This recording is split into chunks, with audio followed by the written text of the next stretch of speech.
One of the most common questions I'm asked is about screening. These days, I've just got one answer. If you want a green screen and you want it quickly, then what you need is clumping bamboo. Nothing else is as fast and reliable as the clumping bamboos. Unlike trees or shrubs, bamboos have neatly defined height. You want a 3-metre hedge, then you can get a variety that will only grow that tall. Need 5 metres screening? Then you'll find a variety to suit. In fact, you'll find one to suit just about any height you need. Now, it's important to understand that these bamboos are escape-proof. They're not going to go feral on you. This is because their shoots arise around the central parent plant, not from new runners that can pop up everywhere. And the big question is, how long will it take before your bamboo hedge will make some serious growth? Here's the growth on a screen of slender weaver's bamboo in just under 18 months in a temperate climate. Now that's fast. What I want to show you is the right way to plant a bamboo hedge for privacy. As ours is in a lawn, I pre-treated the area a couple of weeks ago with a non-residual, organically certified herbicide to kill the lawn off. Once it's dead, you can dig the grass out or turn it into the soil with a mattock or hoe. Our hedge is over 30 metres long, so I've hired a rotary hoe for the day. When you're planting a hedge of any type, the best results will always come from turning over the soil along the entire length of the hedge, not just in the planting holes. Now you want to boost the soil as bamboo loves loads of food. I'm using a well-composted poultry manure and then I'm adding some quality slow-release lawn fertiliser.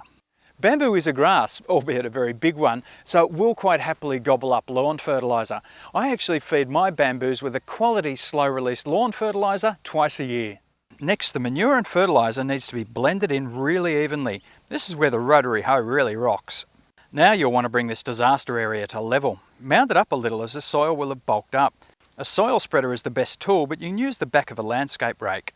All that turning over will have left you with some detritus, so rake that out gently. Something you need to understand about clumping bamboos is that they rarely look good in pots. They just don't like growing that way. But don't let this put you off, as even the saddest looking plant will take off fast once it's in the ground.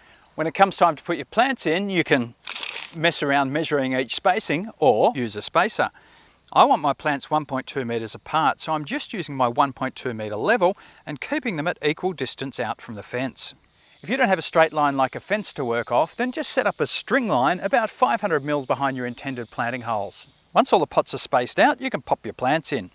Make sure you blend in some of the improved soil into each hole, and as you finish the soil level, create a watering dish around each plant. Water each plant well, filling the watering dish right up to the top, and then apply a mulch in a layer at least 50 millimetres thick. Now, unlike other plants, when you mulch bamboo, it is okay to have the mulch up against the stems. Once you've mulched, water again thoroughly. Keep well watered for the first few weeks at least, and in under a month, your first vigorous new shoots will be popping up and your hedge is on its way.